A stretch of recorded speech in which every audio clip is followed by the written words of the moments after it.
name is Claudia Morales with the Music Division, and I'm so excited to introduce you to today's artist. I have with me Julius Rodriguez, multi-instrumentalist, composer, band leader, and producer, who at a very young age is already making a name for himself in the music scene. Julius is here with me because he has a concert tonight here at the Coolidge Auditorium, and I'm just excited to have a conversation with him. Julius, welcome to the Library of Congress. Thank you for having me. Yay! So before we sat down to have this conversation, a few things just happened. You just had a performance for a group of kids, high school and middle schoolers, and you had some questions, some Q&A going. Yeah. How was that experience for you? How was connecting with young people? It's always great to connect with young people. For me, especially young people who I don't know if they're into music or not, or not necessarily having to play in front of a bunch of young musicians, but just young people to get them either interested in music for themselves to want to play it, or even just exposing them to it so that they can have a better appreciation for it when they get older. Do you feel connected? Do you see yourself? And when you work with young kids, I mean, you're young yourself. Yes. I mean, yeah, a little bit in ways. I was one of those weird kids who did everything so early, so I was always super serious about music. But when you're a kid, you still have the same mindset and values, and it's like being able to see someone do something on a high level and connect to it and enjoy it and just enjoy yourself in it is something that I loved about being a kid and being able to go and experience music, and is one of the things that I like to provide when I get to play for other younger people as well. I'm going to come back to that point in a minute, but before, we also have some materials for you and the band for you to see and take your time with it. From what you saw, what caught your eye, and what are you taking with you? Well, for me, even just to be in the same space as these physical materials that were in the same space as so many of our heroes and so many people who were so instrumental to just like the creation and evolution of music was very special transfer of energy, and not just manuscripts and photos, but like we saw the letter that Nina Simone wrote to Hazel Scott, parts of these people's everyday lives that really humanizes them for us. It was a special energy transfer for me to experience, and that's what I'm taking with me. When you see these materials and you see, as you said, our heroes, people that came before us, do you also see yourself in their work, in their history? I don't quite know yet, because the way technology is evolving, the way things were documented allow us to experience it in the way we are today. Like, it's a sheet of paper. There's like I don't want to call it a disconnect, but like there's space between where they were and where we are, and I don't know what the future has for technology, because I think about, okay, if someone were to find my manuscripts and my original writings, like it would be a file on a computer, and those files on a computer are so easy to just like zoom and zap into someone and share it. So I don't know what it looks like for the future of when I'm long gone, if people are paying attention to the things that I did when I was here. So yeah, I don't really know what it looks like for me, but I guess it's not for me to experience in that way. It's for someone else. That's interesting that you said that, because not long ago we had Chucho Valdez giving us a manuscript of his latest composition, which is an opera called La Creación, and it's just like that. Yes. It's a file, Right. and I mean it has value in itself, but the experience, you experience that in a different way compared to what we just saw. Right, looking at sheets of paper that were made in the Just to touch it. 1700s. It's Yeah. like, what? Completely, yeah, absolutely right. Going back to your point, growing up, as I said before, you're young, and I'm sure that you get that all the time, that you're young. Right. So let's get that out of the way. Young but not new. Exactly. That's a very good clarification. Young but not new. Definitely not new. How was your childhood, your upbringing as a musician? I was very fortunate I was living in Westchester County with my parents, and we were very close to New York City. So New York is obviously a big mecca for live music in general, not just jazz, but even jazz itself. All of the big jazz clubs were there. So I grew up, since I was 11 years old, going down to the Village Vanguard to hear people like Christian McBride or the Vanguard Jazz Orchestra, or whoever else going to Smalls for the jam sessions, and I just had such close access to being a part of experiencing the culture that I feel like I was very fortunate and blessed to have access to growing up. And I also had very supportive parents who would allow me to experience those things. My dad would take me to the jam sessions at 1 in the morning when he wasn't working the next day, and he enjoyed the music too. So I was very fortunate to grow up that way, just having access to the music and being as curious as I was. And also growing up in the internet age, I could just Google anything. So many YouTube videos, I get to just like watch videos of all these people. I didn't have to go to a specific place to get the information that was just available to me. Kudos to all those parents, right, that take their kids to all these places. Yeah, right? indeed. Then, when did you start being serious with music? When did you know, and what step did you take to lead you to this path where you are right now? That's a question I get a lot, and I never know exactly how to answer because I feel like it was always serious. It was kind of just like second nature. I learned to read music at the same time I was learning to read and write English. So it was just always a part of my life. And as it progressed, it kind of just took up more space in my life, my activities, after school programs. So there was never a point where I was like, okay, I'm going to get serious about music now. It's just like, okay, what's the next step? Where do we go from here? How do we expand this? And again, fortunate to have great teachers who knew what the next steps for me were, knew who to pass me on to, knew where to send me to really expound upon the curiosity that I had for music. And in terms of formal education, what was your path? Yeah, I went to public school up until 4th grade.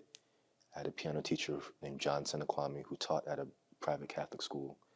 And he somehow convinced my parents 2 weeks before school started to put my brother and I and our neighbors all in the same school. So I was in school there, but also staying after school to practice and so it could be close to me. And I stayed in the private school system through high school.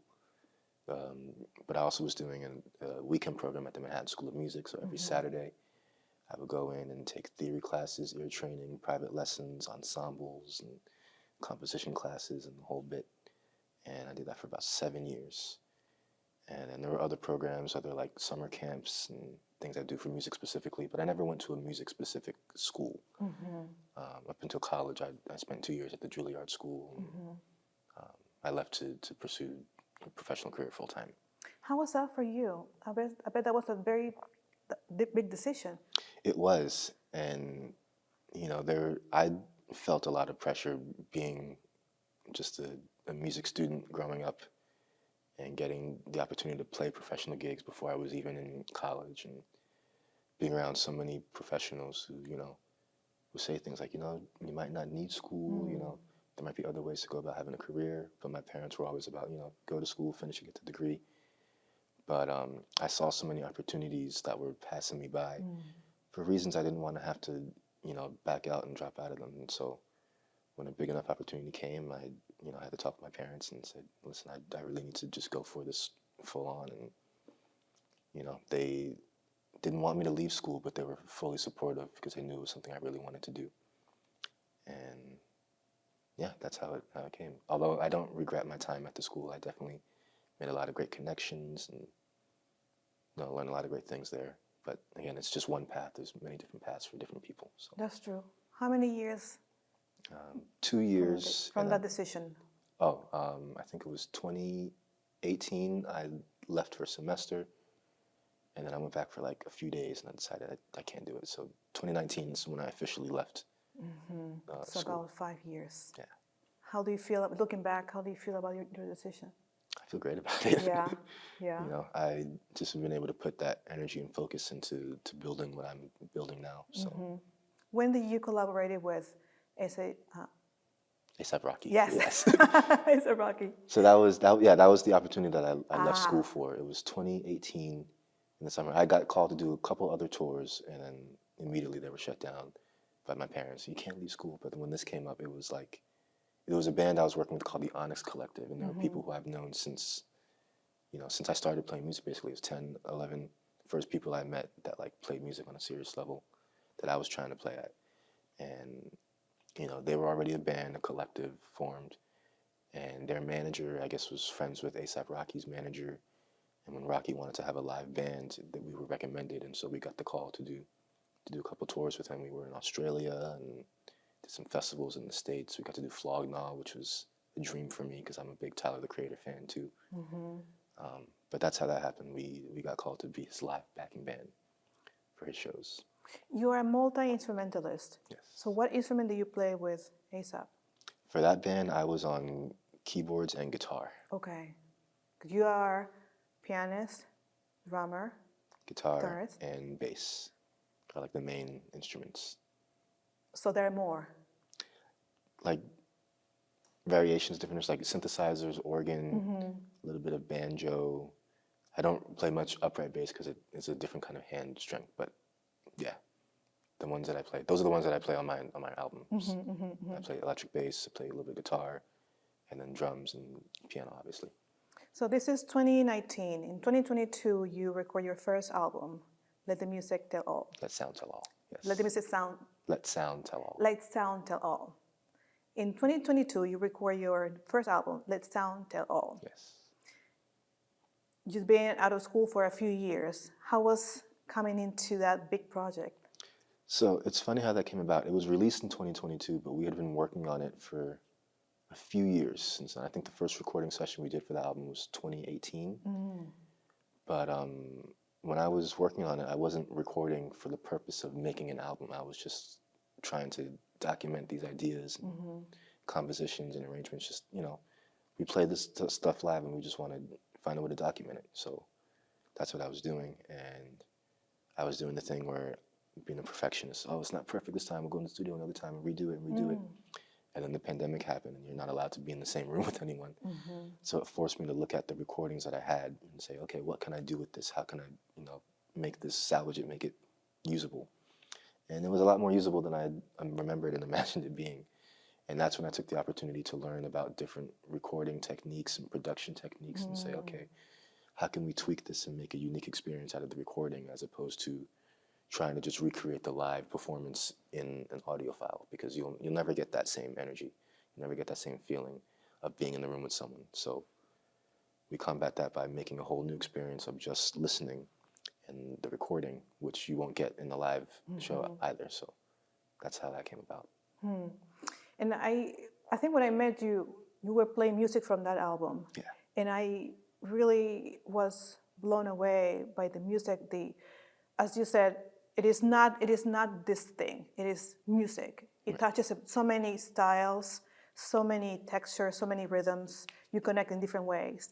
And I heard you say on stage that you grew up going to church, that's where you start playing music too. And I also heard church clearly in that album. Am I right? Oh, for sure. Yeah. For sure. Church was a big influence. And I mean, there's a lot of musicians start out in church and have that influence. And I think, and I get asked about this a lot, there's something really unique about, especially in the African-American church, the way music is used in the purposes during the church service. So it's like, it's not just we have a song, you have a selection, but you have, music during the prayer, music during announcements, music while people are marching down doing offering, music while the preacher's preaching and, he gets all excited and you have to back him up. So it's just like noticing how the music has different roles throughout the service and how the music shifts the atmosphere was something that I was really attuned to when I was going to church and something I try and do in my music as well. It's interesting because when I heard your album for the first time and I had that reaction, like immediately I was connected to church, but not only that, but I was connected to Black culture from different angles, different texture, and that's what your album told me. Indeed. Am I right? Oh, for sure. Just, I don't have to say too much about what it means to be an African American in America these days, but just trying to touch on as many aspects of the culture and bring us all together as much as I can has always been my goal. And one of my biggest influences for that was Michelle Ndegeocello. I think she's one of the people that really redefined what it means to be Black and made it acceptable for things that weren't as acceptable maybe before she became popular. And just allow people to be more confident in their identities as Black people.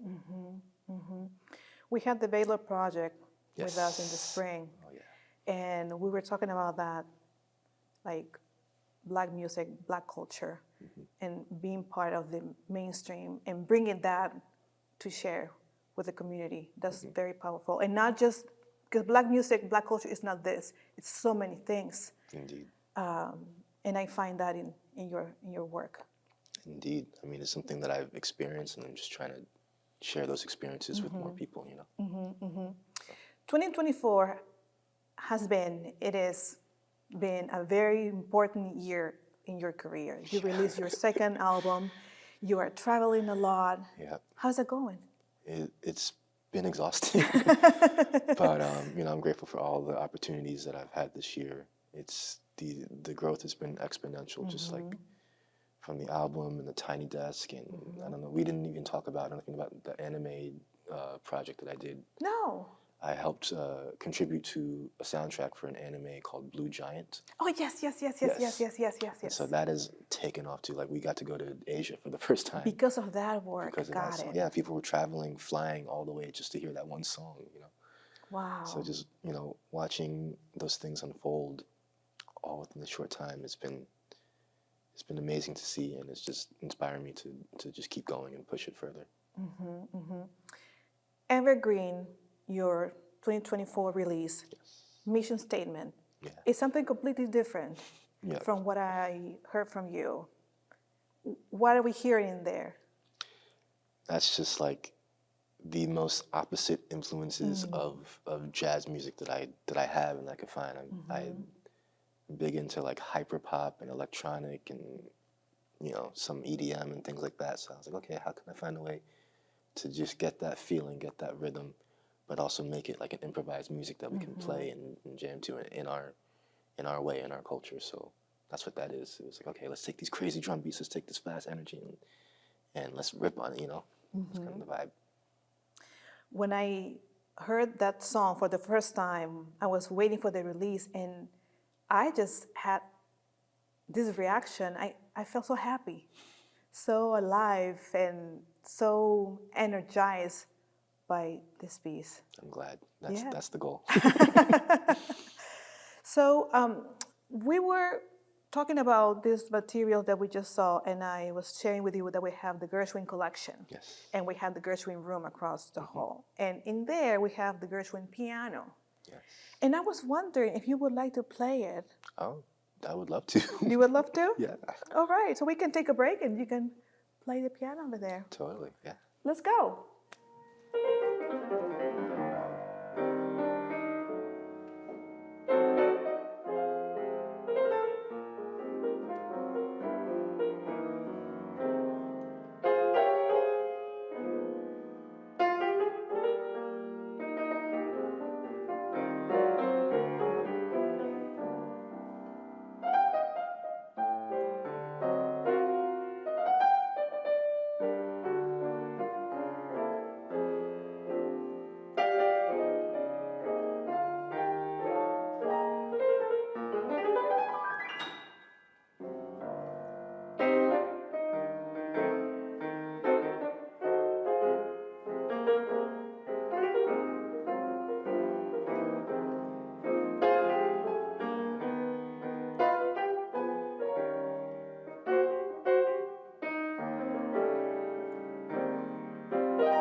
And so here we are. What do you think? How was it? The piano is beautiful. I can just feel the vibe in there. Yeah, So, yeah. That's amazing. Thank you. Thank you. Well, and for you watching from home, see you next time.